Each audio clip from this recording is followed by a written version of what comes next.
আসসালামু আলাইকুম সুপ্রিয় শিক্ষার্থী ও সম্মানিত অভিভাবকবৃন্দু, সকলকে জানাই বাংলাদেশ স্কুলের পক্ষ থেকে আন্তরিক শুভেচ্ছা। এবং আমি আজকে নবম শ্রেণী সাধারণ গণিত বিষয়ের চতুর্থ ক্লাস নিয়ে উপস্থিত হয়েছি। আজকে আমাদের অনুশীলনী হচ্ছে 4.1 অনুশীলনী নিয়ে আলোচনা করব। 4.1 অনুশীলনী নিয়ে আলোচনা আমরা প্রথম ক্লাসে একবার করছি। আজকে আমার দ্বিতীয় ক্লাস এই অধ্যায়ের। এই দ্বিতীয় ক্লাসে আলোচনার শুরুতেই আমি একটা অঙ্ক আগে তুলে রাখছি। এটা একটা সৃজনশীল অঙ্ক। আমাদের অনুশীলনী বেশ কিছু অঙ্ক বাকি আছে। এই বাকি অঙ্কগুলো থেকে একটা মোটামুটি আমি সৃজনশীল তৈরি করছি। এই সৃজনশীল অঙ্ক থেকে আমরা শিখব এবং এটার আলোকেই আমরা অনুশীলনীর কাজগুলো করব।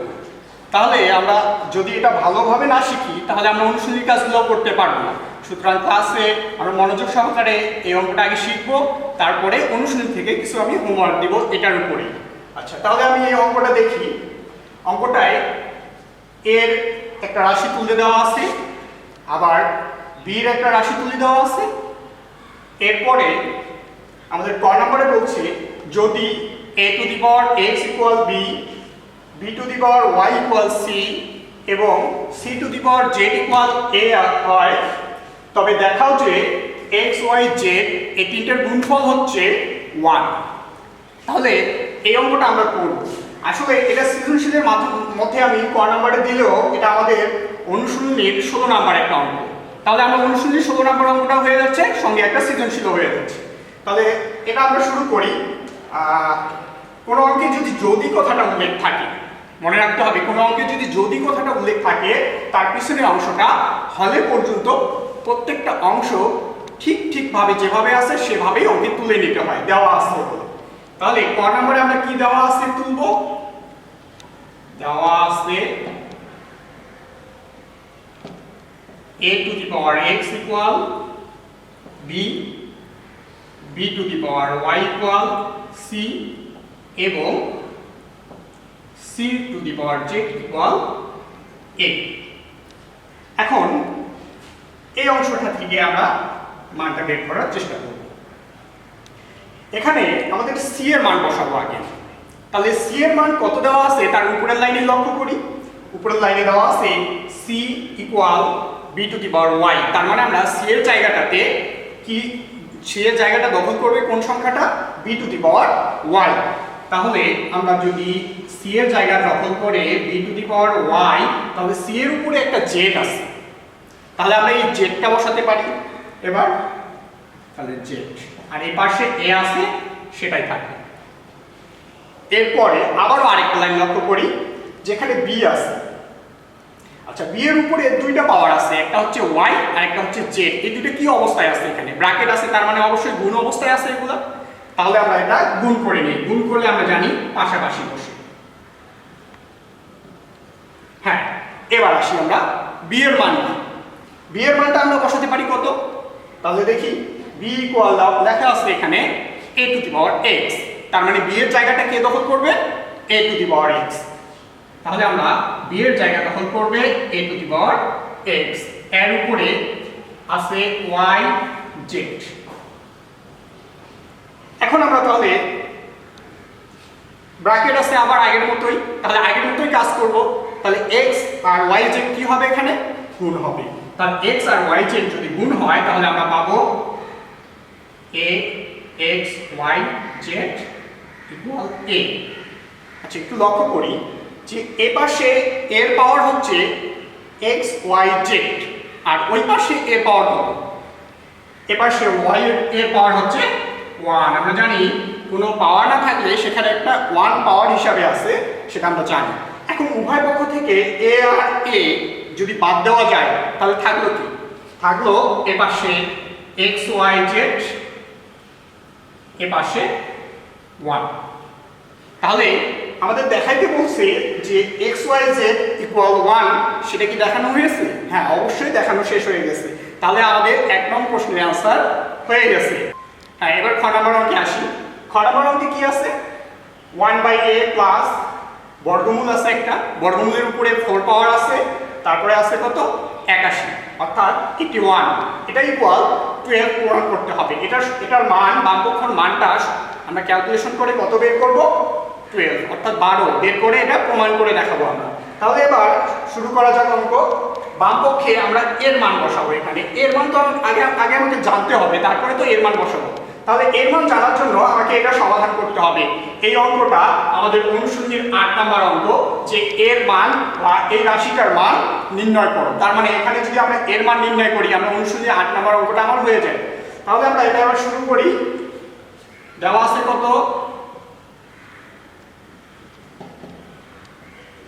দেওয়া আছে a equal 3m plus 1 3m m minus 1 ভাগ 9m plus 1 9m minus 1 3 আছে এখানে। হ্যাঁ, এখান থেকে আমাদের আগে এর মানটা বের করে নিতে হবে। তো এর মান বের করার আগে উপরে যেটা আছে সেটা লিখি আমরা, যে 3m plus 1, নিচে আমরা জানি যে ব্র্যাকেট থাকলে গুণ অবস্থায় থাকে, তাহলে 3 পাওয়ার 1 আসছে আর m আসছে, m এর পরে ব্র্যাকেটের উপরে আছে m minus 1, তাহলে এই দুটো গুণ অবস্থায় আছে। তাহলে m টা যদি m এর সঙ্গে গুণ করি তাহলে দাঁড়ায় আমাদের m স্কয়ার। 3 পাওয়ার দাঁড়ালো m স্কয়ার। এই m যদি -1 এর সঙ্গে গুণ করি তাহলে দাঁড়াবে -m আর চিহ্ন। এখন দেখি একটু, সবগুলা ভিত্তিগুলা 3 আছে, এখানে আছে কত? 9। তাহলে 9 কে আগে আমরা 3 বানানোর চেষ্টা করব। তাহলে 9 কে যদি 3 বানানোর চেষ্টা করি তাহলে 3 এর উপরে স্কয়ার করা যায়, তাহলে আছে উপরে m plus 1। আবার নিচের কাজ আসি, এখানে নিচে কি আছে? যে m minus 1 আর m plus 1 গুণ অবস্থায় আছে। আমরা জানি দুটো সংখ্যা যখন এরকম a plus b R a minus b এই আকারে থাকে তখন সূত্র দাঁড়ায় আমাদের a square minus b square. তাহলে এখানে আছে m plus 1 আর m minus 1 এই দুটো গুণ অবস্থায় আছে, তাহলে সূত্র কি দাঁড়াবে? প্রথমটার উপরে স্কয়ার মাইনাস দ্বিতীয় সংখ্যাটার উপরে স্কয়ার, তাহলে এটা দাঁড়াবে। এরপরে আসি আমরা, যে এই 3 আর এই 3 কি অবস্থায় আছে? এটা অবশ্যই ভাগ চিহ্ন, তাহলে আমাদের ভাগ করতে হবে। তাহলে ভাগ করলে আমরা দুইটা ভিত্তির মধ্যে একটা ভিত্তি নিই। আমরা জানি ভাগ করলে পাওয়ারগুলো কি হয়? বিয়োগ হয়। বিয়োগ হয় বলতে প্রথমে যে উপরে যে সংখ্যাটা থাকে সেটার পাওয়ারটা ঠিক থাকবে, নিচে যেটা আছে সেই পাওয়ারগুলো বিয়োগ হবে। তাহলে উপরে আছে m plus 1 আর নিচে আছে m স্কয়ার মাইনাস m। তাহলে m স্কয়ার এই পাওয়ারগুলো যদি বিয়োগ হয় চিহ্নগুলো অবশ্যই পরিবর্তন হয়ে যাবে। আমরা জানি বিয়োগ করলে চিহ্নগুলো পরিবর্তন হয়। তাহলে m স্কয়ারের সামনে কি চিহ্ন? প্লাস, সেটা হয়ে যাবে কি? মাইনাস। আবার m এর সামনে কি চিহ্ন? মাইনাস, সেটা হয়ে যাবে কি? প্লাস। চিহ্ন পরিবর্তন হয়ে গেল এবং এটা লেখা শেষ হলো। এরপরে কি চিহ্ন? এখানে ভাগ, সেটাও দিলাম। এখন 3 এর উপরে কি আছে? এখানে 3 এর উপরে স্কয়ার, তার উপরে আবার আছে m plus 1। আমরা জানি যে পাওয়ারের উপর পাওয়ার থাকলে সেগুলো কি হয়? গুণ হয়। তারপরে উপরে তাহলে আমরা কি পাবো? 3 এর উপর পাওয়ার 2m এবং এই 2 এর সঙ্গে প্লাস 1 গুণ করলে 2, আর নিচে থাকতেছে 3m স্কয়ার মাইনাস 1।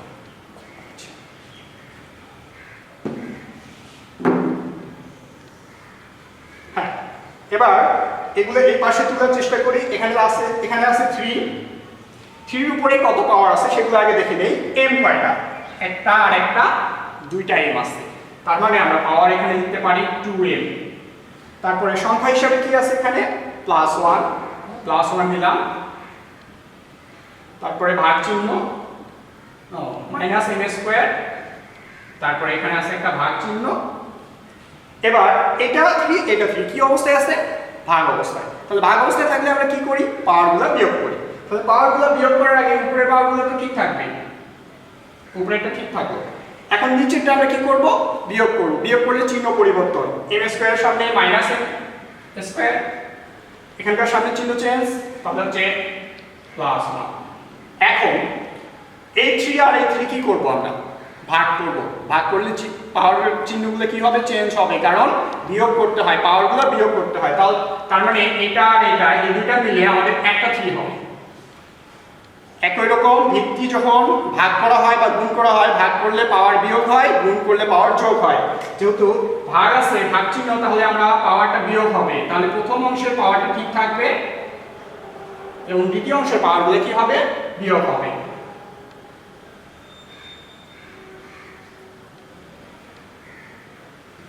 বিয়োগ হবে মানে চিহ্নগুলো পরিবর্তিত হয়ে বসবে, তাহলে plus 2n minus 2n, plus 2 minus 2, minus n square plus n square, plus 1 minus 1। এখন দেখি তো এখানে কি কি পাওয়ারগুলো কাটা যায়। Minus n square plus n square কাটা যাবে, মাইনাস 1 প্লাস 1 কাটা যাবে, plus minus 2n plus 2n কাটা যায়, তাহলে থাকে কত, শুধু থাকে মাইনাস 2। এখন মাইনাস পাওয়ার থাকলে আমরা কি করি, সেটা পুরোটাই 1 এর নিচে লিখি, তার মানে 1 এর নিচে পুরো অংশটা লিখতে হবে। এখন তাহলে কি পাওয়া যাচ্ছে, 3 এর উপর স্কয়ার, 3 এর উপর স্কয়ার করলে কত হয়, 9। তাহলে আমরা এর মান পেলাম 1/9। তাহলে এর মান আমাদের 8 নম্বর অঙ্কে এই রাশিটার মান বের করতে বলে বইয়ের অঙ্কে, তাহলে বইয়ের অঙ্কটা আমাদের হয়ে গেছে, মান নির্ণয়টা হয়ে গেছে। এখন এটা নিয়ে যে সৃজনশীলের অঙ্কটা আছে, সৃজনশীল এই অঙ্কটার আমরা প্রমাণটা দেখাবো। এখন প্রমাণটা দেখানোর জন্য আমরা সর্বপ্রথম করব বাম পক্ষটা তুলে নেব। বাম পক্ষ কোনটা, যেটা হচ্ছে সমান চিহ্নের বাম পক্ষে আছে সেই অংশটা হচ্ছে বাম পক্ষ। তাহলে বাম পক্ষ কি আছে,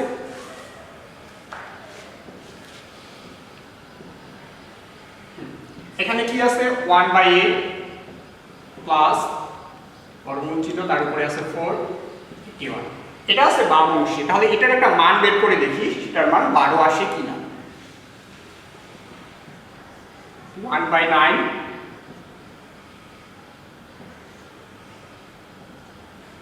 সেখানে 3 এর উপর পাওয়ার করা যায় 4, 3 এর উপর পাওয়ার 4 করলে 81 হয়। এটা ভাগ চিহ্ন, ভাগটাকে গুণ করে দিলাম। আমরা জানি ভাগকে যদি গুণ করে দেওয়া হয় তাহলে সংখ্যাগুলো উল্টে যায়, 9টা উপরে চলে যাবে, 1টা নিচে। আর 3 এর উপর পাওয়ার 4, আমরা জানি বর্গগুলোর সামনে কোনো কিছু পাওয়ার আকারে থাকলে সেটা 1 এর নিচে চলে আসে। এখন সামনে থাকলো তাহলে 9, আর এটা কাটা যায় কারণ এটা আছে 3, তাহলে 9 আর 3 যোগ করলে আসে 12। এটা হচ্ছে ডান পক্ষ। তাহলে আমাদের দেখানো হয়ে গেছে, দেখাও যে বলছে বাম পক্ষ আর ডান পক্ষটাকে সমান দেখাইতে বলছে, সেটা তো আমাদের সমান হয়ে গেছে, কারণ বাম পক্ষ লেখাটার সামনে সমান চিহ্ন আছে, সমান চিহ্ন এই লাইনটা, আবার এই লাইনের পরে সমান চিহ্ন আছে, তার মানে উপরের লাইন আর নিচের লাইন সমান, এই লাইনের সমান আবার এটা, এই লাইনের সমান আবার এটা, এই লাইনের সমান আবার এটা। দেখা যাচ্ছে অনুরূপভাবে বাম পক্ষ থেকে ডান পক্ষটা সমান হয়ে গেছে, তার মানে আমরা প্রমাণ করেই ফেলছি বাম পক্ষ সমান ডান পক্ষ। এবার চলে আসি আমরা গ নম্বর অঙ্কে। গ নম্বর অঙ্কে বলছে আবারও দেখাও যে b/a = 9, অর্থাৎ এখানে লিখে নিতে হবে বাম পক্ষ সমান ডান পক্ষ দেখানো হলো। আচ্ছা, তাহলে আমরা গ নম্বরে কি করব, b/a = 9। তাহলে এই 9 যে সমান বের করব, বের করতে গেলে আমাদের a মানটা ক্ষয়ে বের করছি, তার মানে এখন আমাদের জানতে হবে কোন মানটা, জানতে হবে আমাদের b মানটা। তাহলে b এর মানটা বের করতে হবে, এখানে দেখি কত আছে, খ থেকে পাই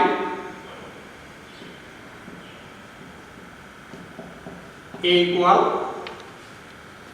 1/9, আর দেওয়া আছে কত,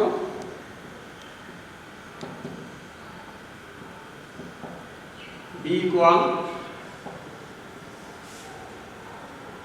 pq x⁻p x⁻q into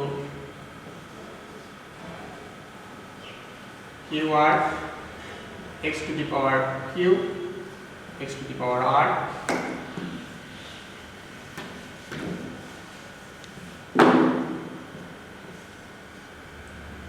r p x⁻r x⁻p। এটা আমাদের দেওয়া আছে। এই অঙ্কটা কোন অঙ্কের মতো বইয়ের, আমরা যদি লক্ষ্য করি অনুশীলনী 13 নম্বর অঙ্কটার মতো। তাহলে অনুশীলনী 13 নম্বর অঙ্কটা এটা শিখলে আমাদের সমাধান হয়ে যাবে। b এর মানটা যদি নির্ণয় করে দেখি, এবং ওইখানে লেখা আছে যে প্রমাণ করো যে এটা সমান সমান 1, তার মানে বি এর মানটা আমাদের 1 আসবে, এটা আমরা আগে থেকেই জানি। তার মানে এটা আমরা এখানে শিখলাম, সঙ্গে সঙ্গে আমার অনুশীলনীর অঙ্কটাও শেখানো হয়ে গেল। তাহলে আমরা এটা দেখি কত আসে এর মান, x p x q। এখন আমরা জানি বর্গমূলের সামনে যদি কোনো কিছু পাওয়ার থাকে সেই পাওয়ারটা লিখতে হয় 1 এর নিচে, তাহলে 1 এর নিচে লিখতে হবে p q।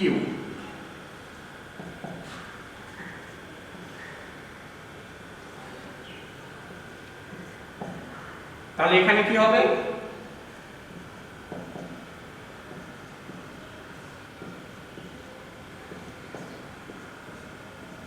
আর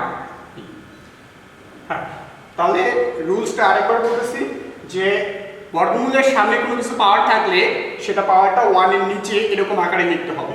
এখন আমরা জানি যে আগে ফার্স্ট ব্র্যাকেটের ভিতরের কাজগুলো আগে করতে হয়, তাহলে ফার্স্ট ব্র্যাকেটের ভিতরের কাজটা যদি আগে করি, এখানে আছে একই রকম ভিত্তি যদি আমরা ভাগ করি তাহলে পাওয়ারগুলো কি হয়, বিয়োগ হয়। তাহলে পাওয়ারগুলো বিয়োগ হলে আমাদের কি আসবে এখানে, উপরে মুছে দিতে পারি আমরা।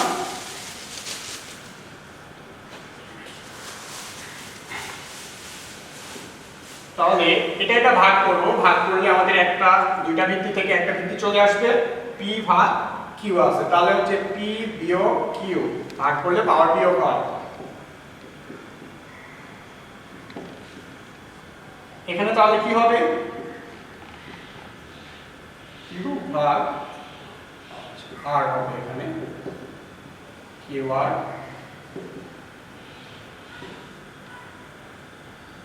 আর পি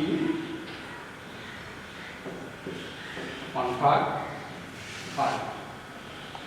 হ্যাঁ, ফার্স্ট ব্র্যাকেটের ভিতরে কাজটা আমরা করে ফেলছি। এখন কি করি, আমরা জানি যে পাওয়ারের উপর আবার যদি পাওয়ার থাকে সেটা গুণ করতে হয়, তার মানে পি এর সঙ্গে এটা একবার গুণ হবে, কিউ এর সঙ্গেও এটা আরেকবার গুণ হবে। তাহলে কি দাঁড়াচ্ছে আমাদের, পি এর সঙ্গে এটা গুণ করলে পি গুণ 1/pq, চিহ্ন কি আছে মাইনাস, আবার q এর সঙ্গেও এটা গুণ করলে দাঁড়াবে 1/pq, q এর সঙ্গে গুণ করলে এখানে অনুরূপভাবে পাবো 1/qr, মাইনাস r এর সঙ্গে গুণ হলে পাবো 1/qr, অনুরূপভাবে আমরা পাই এখানে rp minus e into 1/r। এখন দেখি এই পিটা আছে উপরে আর এই পিটা আছে নিচে, এটা পি আর এটা দিয়ে কাটা যায়, উপরে নিচে কাটা যায়, আবার কিউ কিউ কাটা যায়, আর আর কাটা যায়, আর আর কাটা যায়, পি পি কাটা যায়। তাহলে থাকলো কি আমাদের, এখানে থাকতেছে x এর পাওয়ার 1/q মাইনাস 1/p, এখানে x এর পাওয়ার থাকতেছে 1/r এটা, আর এখানে থাকতেছে 1/q, 1/p 1/r।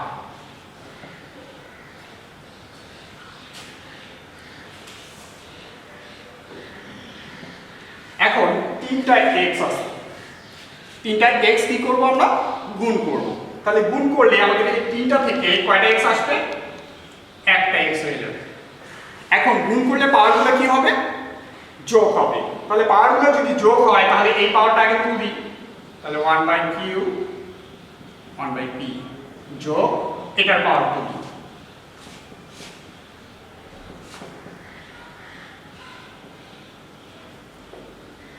সব যোগ করা হয়ে গেল পাওয়ারগুলো। এখন দেখি তো কাটাকাটি করা যায় কিনা কিছু, অর্থাৎ যোগ বিয়োগ করা যায় কিনা। 1/q প্লাস 1/q এর সঙ্গে মাইনাস 1/q কাটা যাবে, মাইনাস 1/p এর সঙ্গে প্লাস 1/p কাটা যাবে, প্লাস 1/r এর সঙ্গে মাইনাস 1/r কাটা যাবে। তাহলে উপরে আর কোনো কিছু থাকলো, কোনো কিছুই থাকলো। তাহলে পাওয়ারটা যোগ বিয়োগ করলে আমরা পাইলাম 0।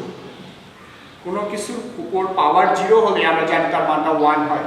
সকল সংখ্যার উপরে পাওয়ার 0 করলে তার মানটা 1 হয়, শুধুমাত্র 0 ব্যতীত।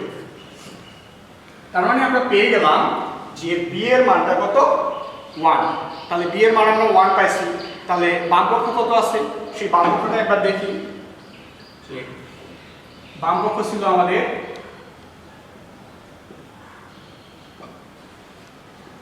বি ভাগ এ। বি এর মান কত পেলাম আমরা 1, তাহলে এখানে 1 লিখলাম ভাগ এর মান কত, এর মান আমরা পাইছি 1/9। এখন ভাগকে আগে গুণ করতে হবে। গুণ করলে কি হয় যে নিচের অংশটা উপরে চলে যাবে আর উপরেরটা নিচে, তাহলে গুণ করলে আমাদের চলে আসলো 9। এটা ডান পক্ষ ছিল আমাদের। তাহলে বাম পক্ষ আর ডান পক্ষ সমান দেখানো হলো।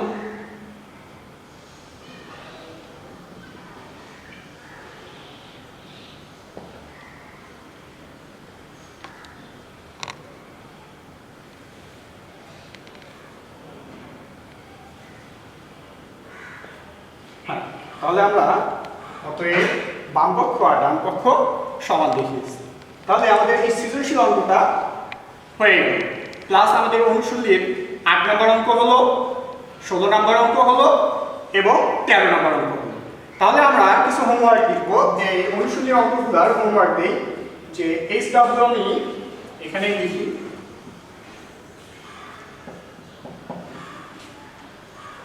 HW করব আমরা 12 থেকে শুরু করে 16 পর্যন্ত, তার মানে আমরা এখানকার অনেক অঙ্কই করছি। 12 থেকে শুরু করে 16 পর্যন্ত এবং সৃজনশীল দুইটা আছে, সেই সৃজনশীল দুইটা হচ্ছে 21 এবং 22 নম্বর। তাহলে এই অঙ্কগুলো আমরা হোমওয়ার্ক করব। হোমওয়ার্ক করার পরে প্রতিদিনের মতো এটা কি করব, নিজের নাম, রোল, শাখা উল্লেখ করে একটা ছবি তুলব। ছবি তুলে এটা আমাদের যে বাংলাদেশ ব্যাংক হাই স্কুলের ফেসবুক পেজে কমেন্ট বক্স আছে, সেই কমেন্ট বক্সে পেস্ট করব। এবং এই পেস্ট করার পরে আমাদের এই হোমওয়ার্কগুলো আবার ভালো করে খেয়াল রাখো, এই হোমওয়ার্কগুলো আবার 2 দিনের মধ্যেই জমা দিতে হবে। কারণ 2 দিনের মধ্যে যদি জমা দিতে না পারো তাহলে আমরা এই হোমওয়ার্কগুলো কাউন্ট করব না। কাজেই এই হোমওয়ার্কগুলো থেকে যদি তোমরা মার্ক পেতে চাও, সর্বোচ্চ 2 দিন সময় আছে, এই সর্বোচ্চ 2 দিন সময়ের মধ্যেই এই হোমওয়ার্কগুলো জমা দিতে হবে। প্রিয় শিক্ষার্থীরা, আমার নেক্সট ক্লাস দেখার আমন্ত্রণ জানিয়ে আজকে এখানেই আমার ক্লাস শেষ করতেছি। আল্লাহ হাফেজ, ভালো থাকো সবাই।